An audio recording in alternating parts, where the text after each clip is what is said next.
Au TEP, en Bolaning à tout le monde. Alors donc, on va faire cette conférence sur un fait faire moot. Donc il s'agit de la deuxième partie de la conférence. Comme je vous ai dit, c'est une conférence de plus de 3 heures, 4 heures. Donc on ne peut pas la dévoiler en une seule partie, étant donné que nous faisons des conférences de 40 à 45 minutes. Alors, nous nous sommes arrêtés où Ngondo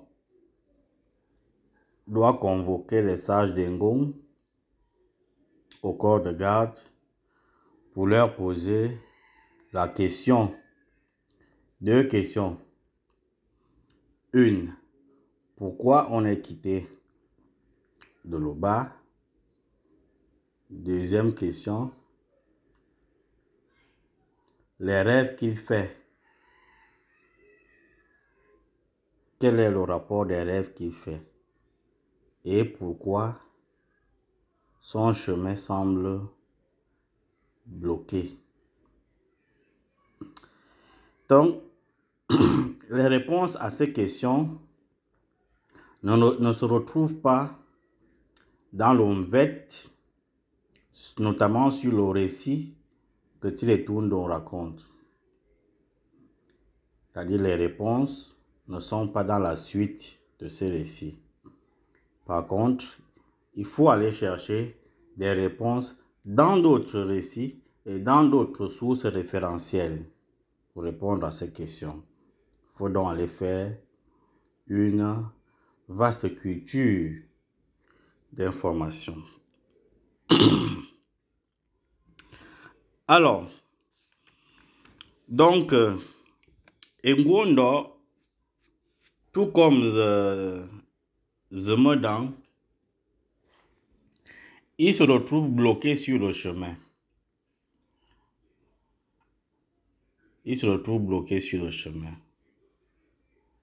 Ongumbere Nomangang avait dit à Zemodan un jour que, mais Zemodan, de tous les enfants de ta génération, tu es le seul qui est toujours sergent. Vous êtes rentrés dans l'armée ensemble. Alors, pourquoi le chemin de Zemodan était bloqué? Pourtant, il est rentré dans l'armée avec les autres ensemble. Ongumbere nous dit que Akumamba, quand il se réveille le matin devant le soleil, il secouait le corps. Il secoue le corps. Et quand il secoue le corps, les pierres greffées sur son dos, sur son corps, tombent par terre. Et ces pierres deviennent des montagnes, sinon des collines. Et que à Oba, il y a encore ces collines là-bas jusqu'à aujourd'hui. Et les Zemodans et tous les enfants de sa génération pouvaient, comme sacrifice, comme punition ou comme pénitence, devaient nettoyer la cour de ces pierres, devaient enlever ces pierres de la cour pour nettoyer la cour. Et que ça, c'est à travers ce travail que eux, ils augmentaient en grade, ils avaient des grades. D'abord, qu'est-ce qu'on doit comprendre? Ce qu'on doit comprendre, c'est que la technique que Akumamba utilise pour secouer le corps et que les pierres greffées sur son dos tombent par terre, c'est une technique de la mazerie. C'est une technique de la mazerie. Et pour comprendre cette technique de la mazerie, comment ça se pratiquait, parce qu'aucun maître d'Umvet ne dit ce que c'est. Et l'Umvet ne nous dit pas ce que c'est. Mais c'est à travers une érudition référentielle, ici de la méthode scientifique, qu'on va aller chercher ce que c'est. Pourquoi Akumamba, le matin, face au soleil, il secouait le corps? Et pourquoi les pierres, c'est quoi ces pierres qui étaient greffées sur son corps? Comment le corps, sur le corps, au corps de quelqu'un, les pierres peuvent se greffer. Et pourquoi quand il secoue le corps, notamment, on nous dit que quand il secouait le corps, avec sa vieillesse, avec son âge, quand il secouait le corps et que les pierres quittaient, il se rajeunissait. C'est l'Umvet qui nous dit ça, que Akumamba, quand il termine de secouer le corps et que les pierres quittent, il se rajeunissait. Alors, quelle est cette technique de secouer le corps? Alors, pourquoi quand il secoue le corps, les pierres quittent? C'est quoi ces pierres? Et pourquoi ces pierres tombent par terre et elles deviennent des collines? Et pourquoi, après avoir fait ça, pourquoi il rajeunit?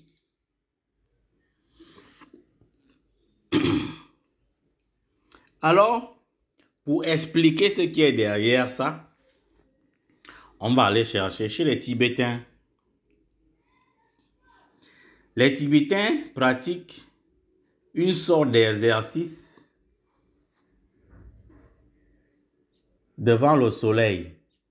Ils appellent ça les salutations au soleil. Ce sont des exercices qu'on appelle des exercices tibétains. Donc, ce sont des exercices de lamazerie. Ça veut dire que ce sont les lamas tibétains qui ont laissé cette technique. Et ce sont des techniques de rajeunissement. Les techniques de rajeunissement. Et notamment au Tibet, on appelle ça les exercices de rajeunissement. On appelle ça des exercices de rajeunissement. Les exercices de rajeunissement, ce sont des exercices tibétains ou alors les exercices de lamazerie. Ce sont les lamas qui ont laissé ça et c'est pour se rajeunir. Donc, ce sont ces techniques-là que Akumamba utilisait pour se rajeunir. Parce qu'on te dit qu'Akumamba était tellement vieux que la mort ne pouvait même pas l'atteindre. Ou alors la mort était encore plus jeune que lui.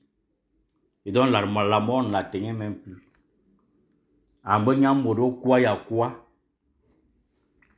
Et donc pour se rajeunir, il faisait cette technique-là. Maintenant, peut-être qu'on pourra donner ces exercices. Donc, pour se rajeunir, le gars pratiquait des exercices de lamazerie, des exercices de rajeunissement. Et ces exercices de rajeunissement consistent à quoi? Face au soleil, tu pratiquais ces exercices. Ce sont des positions. Ce sont des positions qu'il faut prendre en disposant des mains d'une ou d'autre manière, les pieds d'une ou d'autre manière, la tête. En fait, ce sont des positions. On appelle le plus souvent des positions ésotériques. Ces positions ésotériques, déjà, on voit certaines positions sur les... Et là, je vais aller chercher en Égypte. On voit certaines positions de ces exercices de la lamazerie sur les murs en Égypte. Je vais essayer de montrer quelques positions. Donc, ça veut dire que les Égyptiens aussi pratiquaient ça. Et si les Égyptiens pratiquaient ça, effectivement, comme l'Onvet vient de l'Égypte, donc c'est là-bas où ils ont pris ça. Les Écans ont pris ça. Alors, en quoi consistent ces exercices de la mazérie, ces exercices de rajeunissement? Face au soleil, à Komamba, pratiquer des exercices, un type d'exercice, un type de position qui permettent d'attirer les énergies du soleil et les faire pénétrer dans son cerveau, dans son cœur, afin de rajeunir les cellules organiques, afin de nettoyer les nerfs, les muscles, des impuretés pour mieux faciliter la pénétration de l'oxygène et pour mieux faciliter la respiration.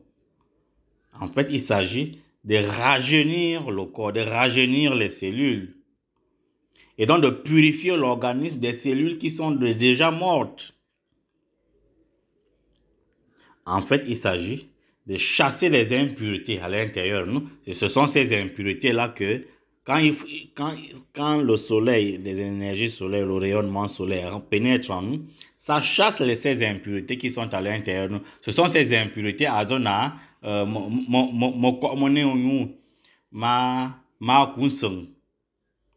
et ça devient des collines. Donc, ce sont ces impuretés-là qui se dégagent de son corps. Qui se dégagent de son corps. Donc, ce sont ces impuretés qui symbolisent là les pierres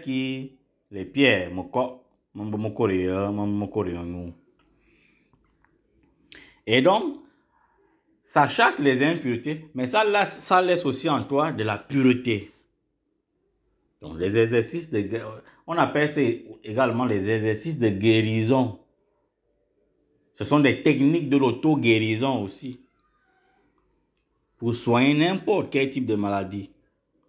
Pour remettre le système immunitaire en place. Pour renforcer le système immunitaire. Pour renforcer le système de défense organique. Pour renforcer la chimie et la biochimie de l'organisme. Donc, des exercices de guérison, c'est un type d'énergie qui cherche à guérir ou alors à rajeunir les cellules, à rajeunir celui qui le pratique. Et on dit que à 70 ans ou à 80 ans, si tu pratiques des exercices de rajeunissement chaque jour pendant 1 ou 2 ans, tu redeviens comme quelqu'un qui a 40 ans. Tu redeviens jeune. Matin et soir, pendant 2 ou 3 ans, tu redeviens jeune. Donc, c'est cette technique-là que Akumamba utilisait. Voilà, parce que chaque symbolisme d'une fête, on va aller chercher ce que ça veut dire. À quoi ça correspond. Parce que il faut aller chercher l'enseignement qui est derrière la symbolique pour que cet enseignement soit bénéfique à nos jeunes générations d'aujourd'hui. Donc, voilà, nous sommes allés chercher pour vous ces exercices de rajeunissement qu'Akumamba utilisait. Mais si on ne vous dit pas ça, si on ne va pas chercher ce qui se passe ailleurs, si on ne va pas chercher ce qui se passe dans d'autres sources, on ne peut pas s'en sortir, on ne peut pas expliquer. Alors, il y a également un autre enseignement là, c'est l'enseignement de la pénitence et du sacrifice. Pourquoi ces pierres qui tombent et on commence à secouer nous et on voit des exercices de rajeunissement? Pourquoi des impuretés qui tombent, les pierres qui tombent? Pourquoi des enfants en bas de var, les pierres étaient pour balayer la cour? Pourquoi ces enfants montent en grade? Il y a un autre enseignement là. En fait, c'est un enseignement du sacrifice. Vous voyez chez les catholiques, quand tu as fait un péché et que tu vas demander au prêtre de te pardonner le péché, entre guillemets, de te pardonner parce que le prêtre pardonne, ne peut pas pardonner les péchés. Bon, on parle de manière linéaire. Tu vas demander au prêtre de te pardonner le péché. Quand le prêtre termine de te pardonner du péché parce que tu as fait, voilà, tu as avoué ton péché, voilà. Le prêtre te dit quoi? Il te dit, va faire la pénitence pour que Dieu réalise ton vœu. Tu fais une pénitence et tu fais le vœu. Le vœu, c'est quoi? Le vœu, c'est que Dieu te pardonne tes péchés. Tu fais la pénitence. Parfois, on nous demandait d'aller débourser l'église, d'aller balayer l'église, d'aller faire telle ou telle chose. Mais, il y a certains prêtres qui disaient aussi que tu n'es pas forcé d'aller balayer l'église, mais d'aller débourser l'église. Tu peux aussi faire du bien à un ami, à un vieux papa, à une vieille maman, soit d'aller donner de l'argent. Soit, nous au village, on faisait quoi? Dès que tu termines de faire ça avec le prêtre, tu puisais de l'eau à toutes les mamans du village. Tu vas puiser de l'eau à la rivière. Que la main dit moching.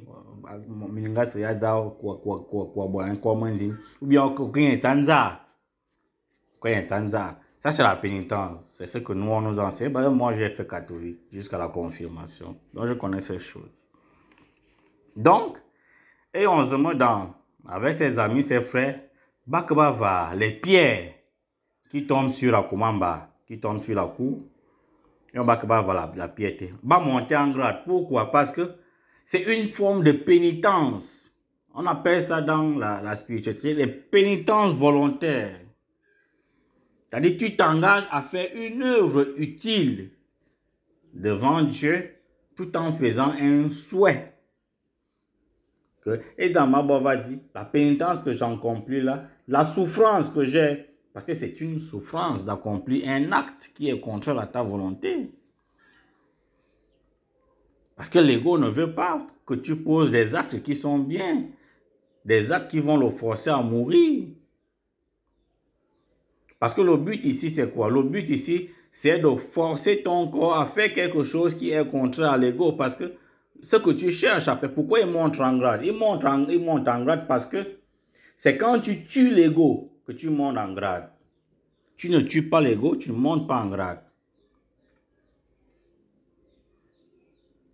Tu ne tues pas l'ego, tu montes en grade. Tu ne tues pas l'ego, tu ne montes pas en grade. Tu tues l'ego, tu montes en grade. Donc, il faut donc faire ce sacrifice d'aller balayer la cour, enlever les pierres qui tombent sur la commamba, aller les jeter je ne sais pas où. Voilà, donc c'est l'idée de la pénitence volontaire pour solliciter les bienfaits de Dieu, les grâces de Dieu. Et enfin pour monter en grade. Alors, quel est l'autre symbolisme là?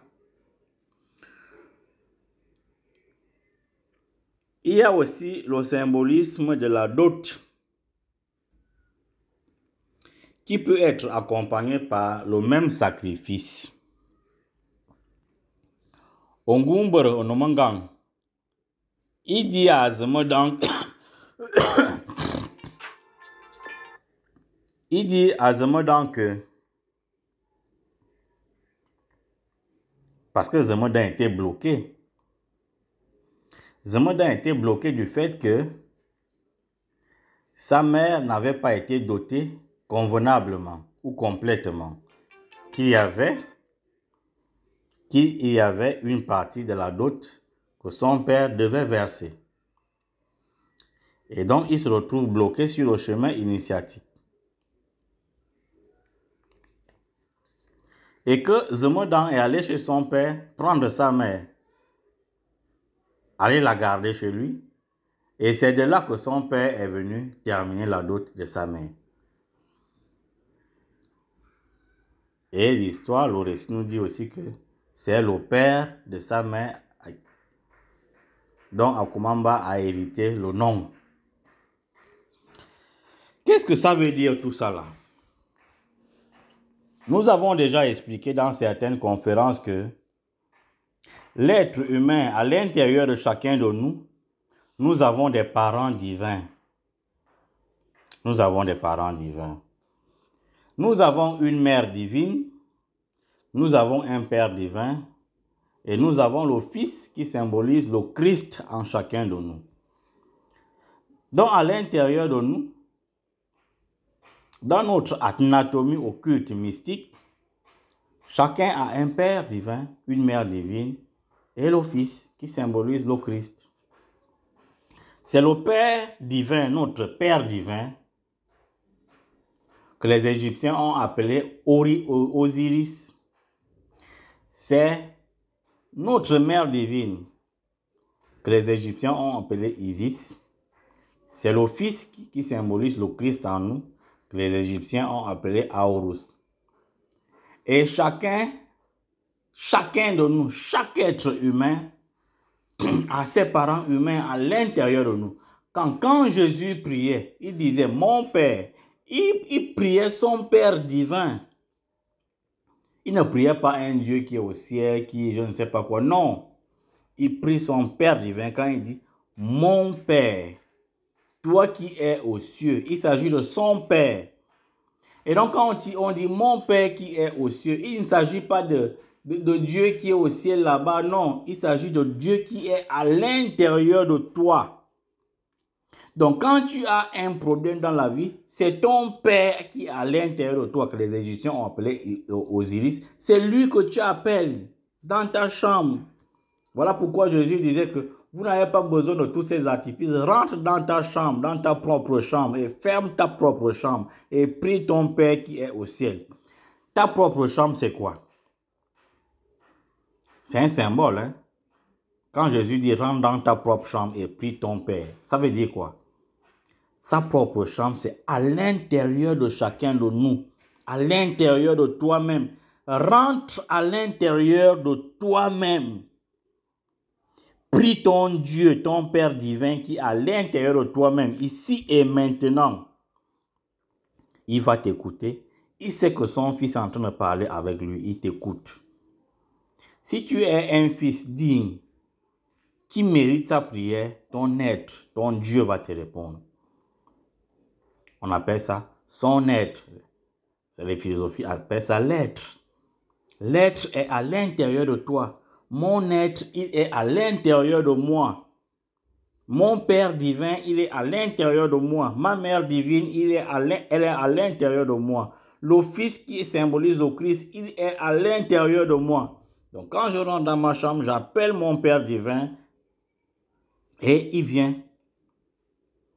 Et le plus souvent, lorsque tu es dans la démarche initiatique, tu peux connaître le nom de ton Père divin. Tu peux connaître le nom de ta Mère divine. Tu peux connaître le nom de ton Père divin. Tu peux le connaître. Et l'on va te donner des techniques et des méthodes de comment tout un chacun peut connaître le nom de son Père divin. Donc si tu connais le nom de ton Père divin, mais tu l'appelles tout de suite, il vient. Tu te mets en contact avec lui. Et c'est là où le Molan facilitait la chose. Parce que le Molan facilitait à ce que l'individu, l'aspirant, puisse rentrer en contact direct avec son Père divin. Bon, malheureusement, s'il n'y a plus ça. Donc, il y a des techniques et des méthodes qui existent de comment il faut connaître le nom de ton Père divin et comment tu peux rentrer en connexion avec lui direct. Lui demander des choses.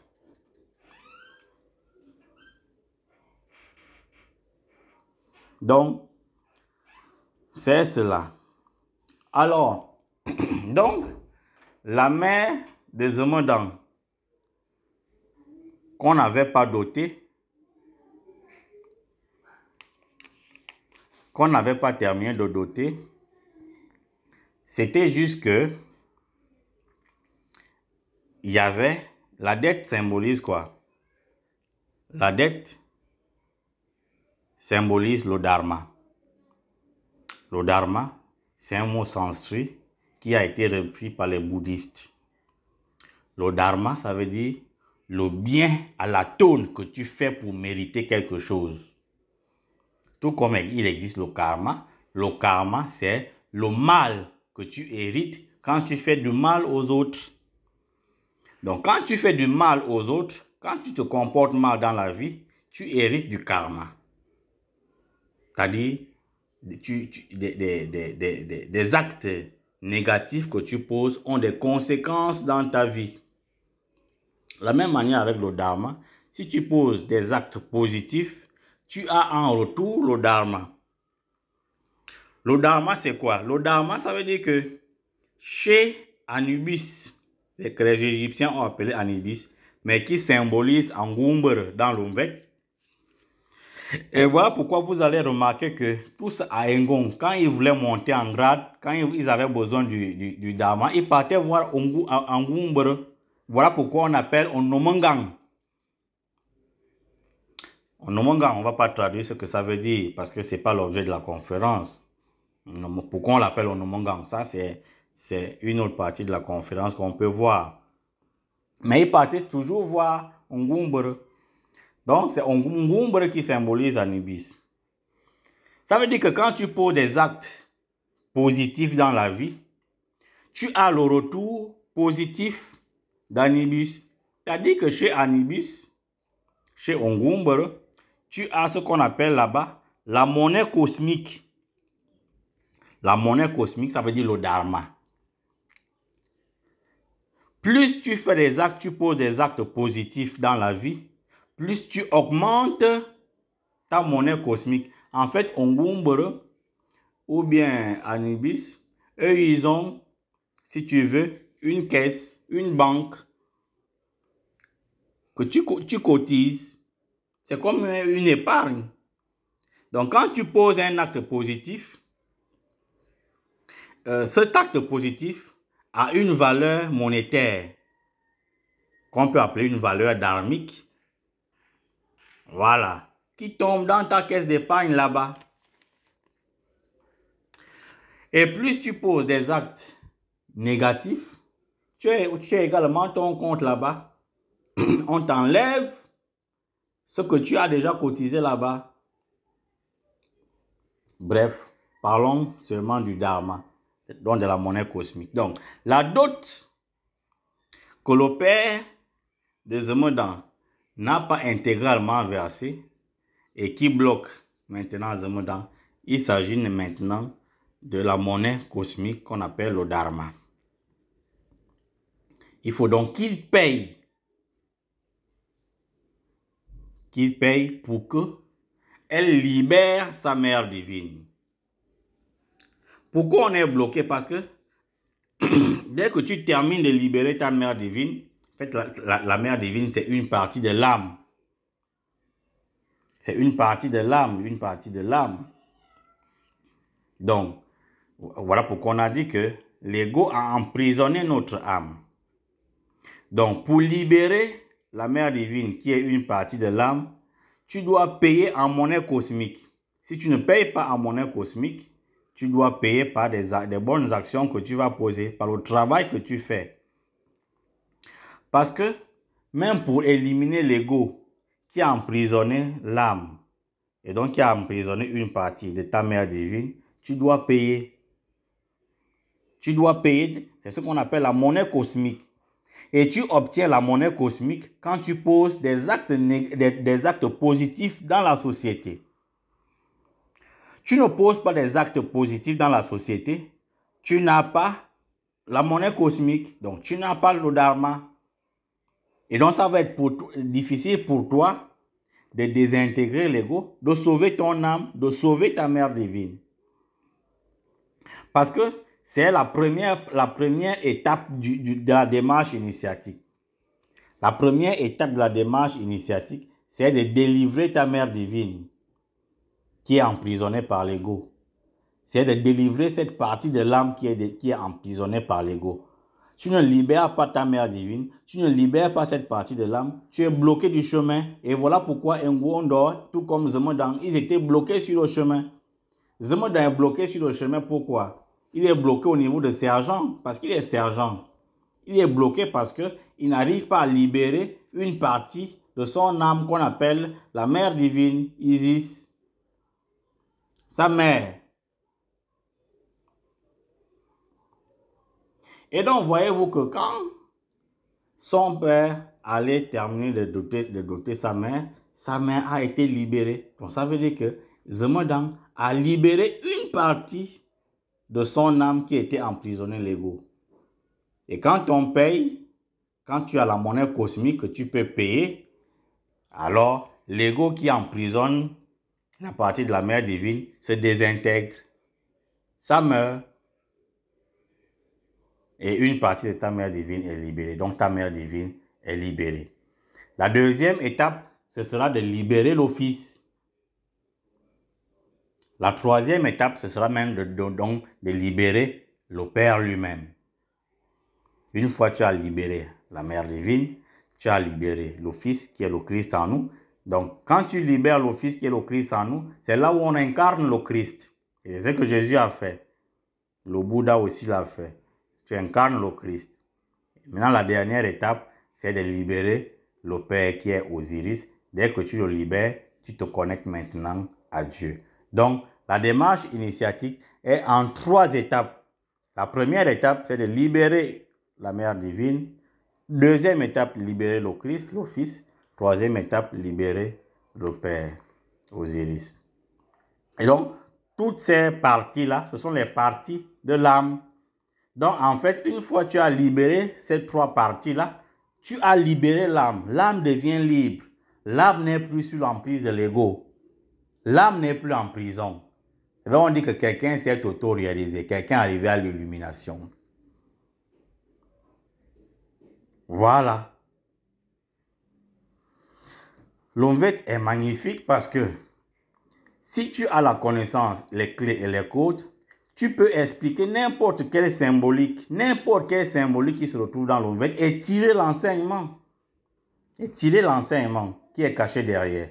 Donc le travail que nous faisons, c'est de dévoiler chaque symbolique, de tirer l'enseignement qui est derrière. Parce qu'il va arriver un jour où on va rassembler ces enseignements pour les donner aux générations futures. Donc on est en train de constituer une Bible du Vet qui va nous servir demain ou après-demain. Ou si nous mourons, ça va servir à nos générations futures.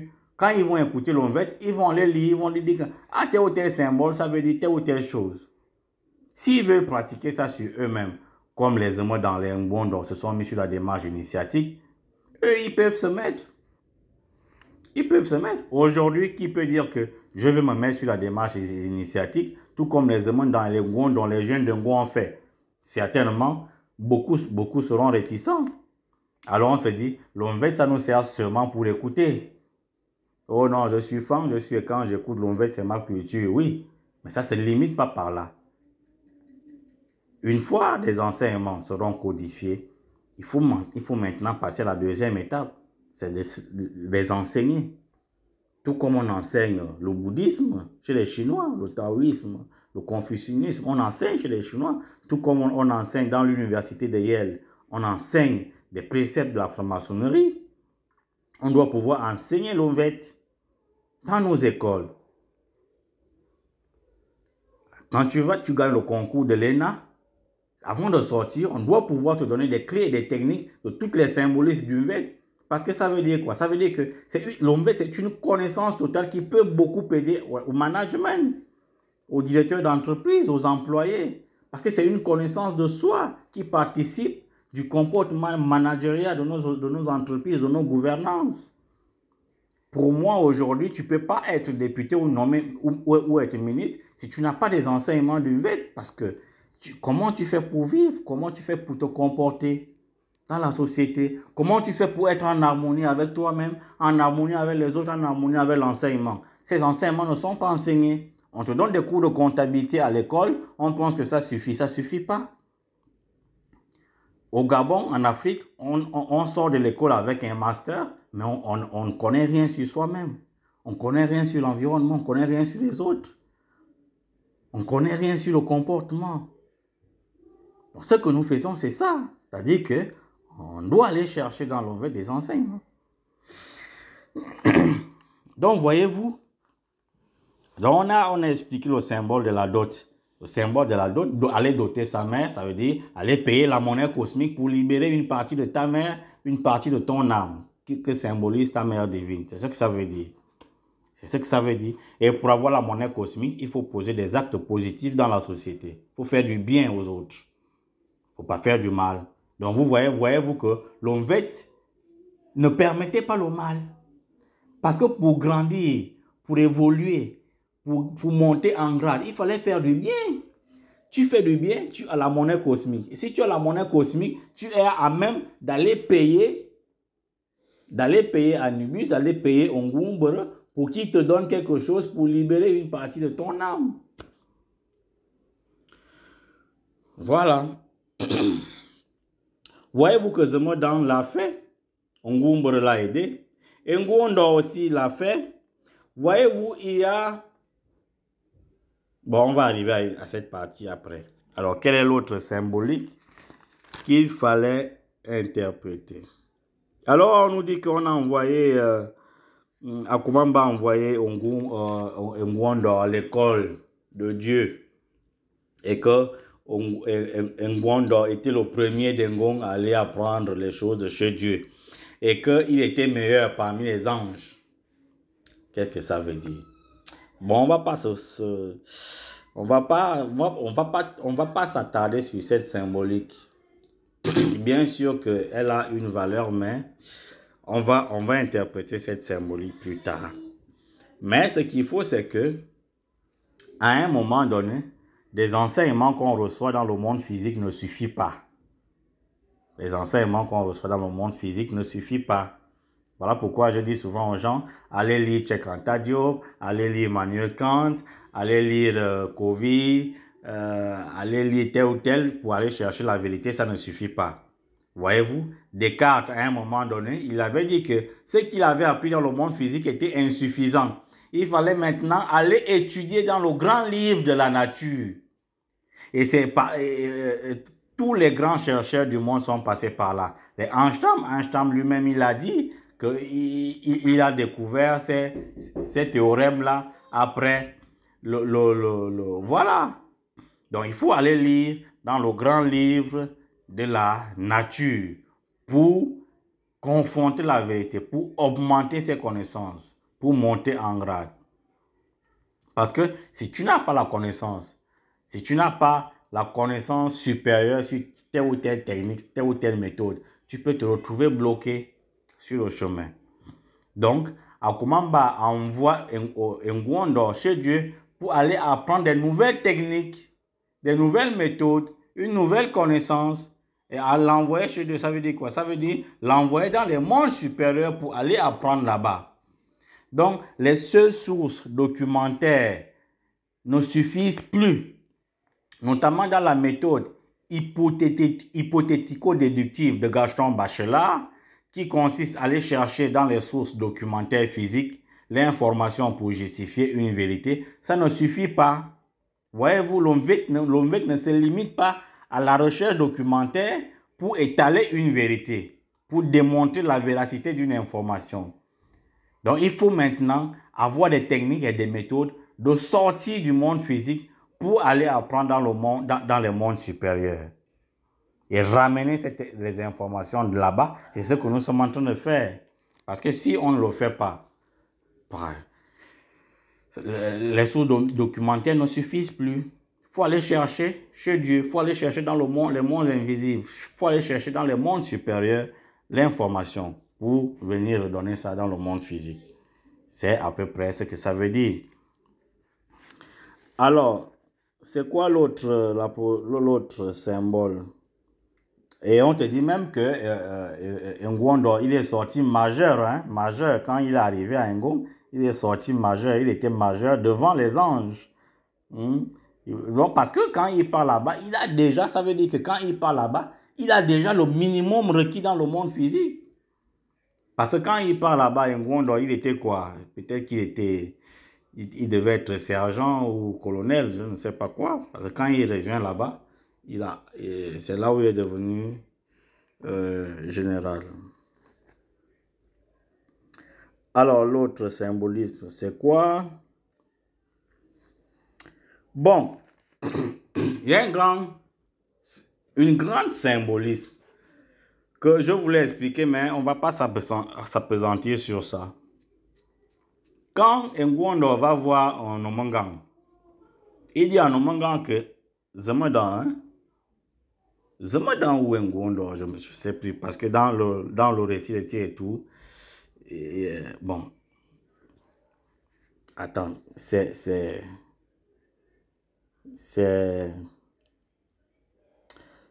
non, c'est Ngwan.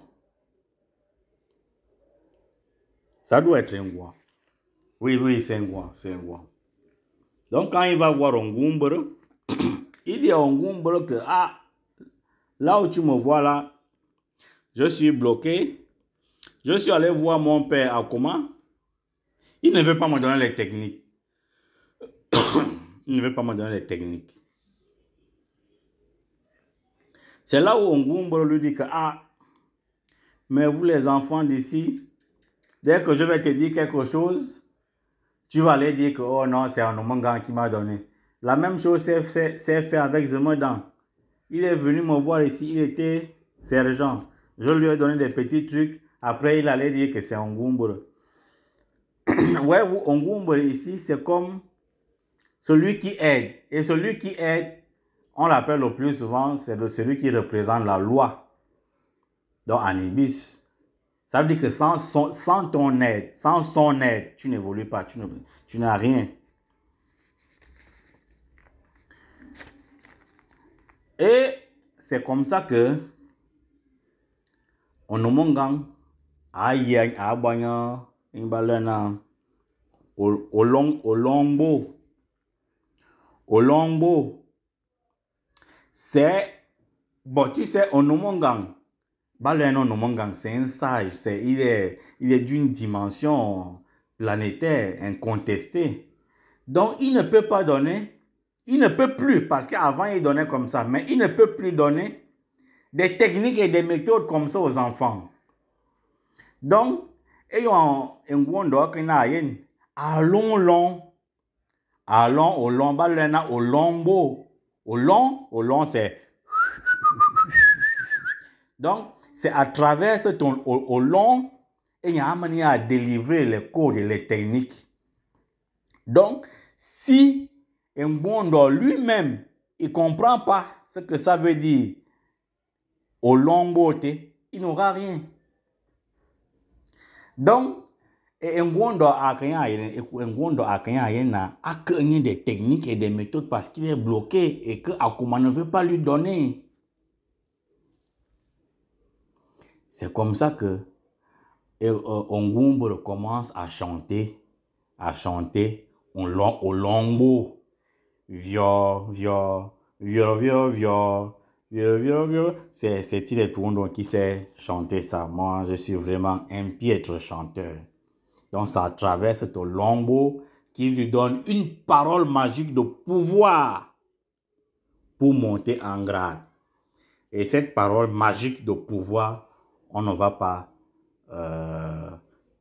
parce qu'on est déjà à la fin de la conférence, mais on a déjà parlé de ça à la conférence passée. C'est en rapport avec le sexe, hein. C'est en rapport avec Mvone Boulou. C'est en rapport avec Mvone Boulou. Donc, c'est dans le Mvone Boulou que il lui donne des techniques et des clés à travers le Mvone Boulou pour monter en grade. Donc, et en long va aller, il y a une parole de pouvoir dedans qu'il doit utiliser pendant la technique, pendant la pratique du Mvone Boulou. Donc, on va donner ça plus tard, peut-être pas. Donc, c'est une parole de pouvoir très, très puissante. Très, très puissante. C'est ça, les gens appellent ça le secret des secrets. C'est le secret des secrets. Et on ne donne pas ce secret à n'importe qui. Vous savez, à Lengon, à l'époque, quand on te donnait ce secret et que tu le divulguais, on te tuait. Même en Égypte, les pharaons en Égypte, quand on voulait donner, quand l'enfant est bloqué sur le chemin initiatique et qu'on veut l'aider, on l'appelle dans la chambre, on lui donne ce secret. Si l'enfant va parler dehors de ce secret, on le tue. On le tue. Et même au commencement de la franc-maçonnerie de la Rose-Croix, on donnait ce secret et celui qui divulguait ce secret maçonnique, on le tuait. on le tuait. Donc, dans Olombo, Ngumbre, Alon et Ngwondo, il donne la parole de pouvoir là-dedans. Il lui donne le secret dans Olombo. Mais on ne va pas vous dire. On va revenir plus tard. Mais ce que je voulais signifier, c'est que le récit de Mfefembot, ça rejoint le récit de l'enfant de Ngwondo. Ça rejoint le récit de l'enfant de Ngwondo. Parce que voyez-vous que l'enfant de Ngwondo qu'on appelle Oyonemboan, lui aussi, à un moment donné, il se retrouve bloqué sur le chemin. Et qui il allait voir? Il est toujours allé voir Ngumbre. Et Ngumbre lui a donné la même chose. Et vous voyez que ce que Ngumbre lui donne, ça a toujours un rapport avec Olombo, avec cette parole de pouvoir. Donc, ça a toujours été en rapport avec Mvonebulu. Voyez-vous? Et c'est toujours Tide Toundon qui dit ce récit en rapport avec Oyonem Ngwondo, qui lui aussi se retrouve bloqué sur le chemin. Et c'est toujours Onomangang, c'est-à-dire Ngumbre, qui l'a aidé. Donc, on va revenir sur la troisième partie de ce récit, notamment à partir de vous et on donc à partir de là on va commencer à dévoiler à partir de là. Donc mais on va pas dévoiler toutes les symboliques, sinon c'est pas bon de dévoiler toutes les symboliques. On dégage les symboliques qui peuvent nous permettre de tirer l'enseignement pour pouvoir avoir sur document écrit l'enseignement d'une vête, la Bible d'une vête. C'est le travail que nous sommes en train de faire. Donc merci et bonne soirée.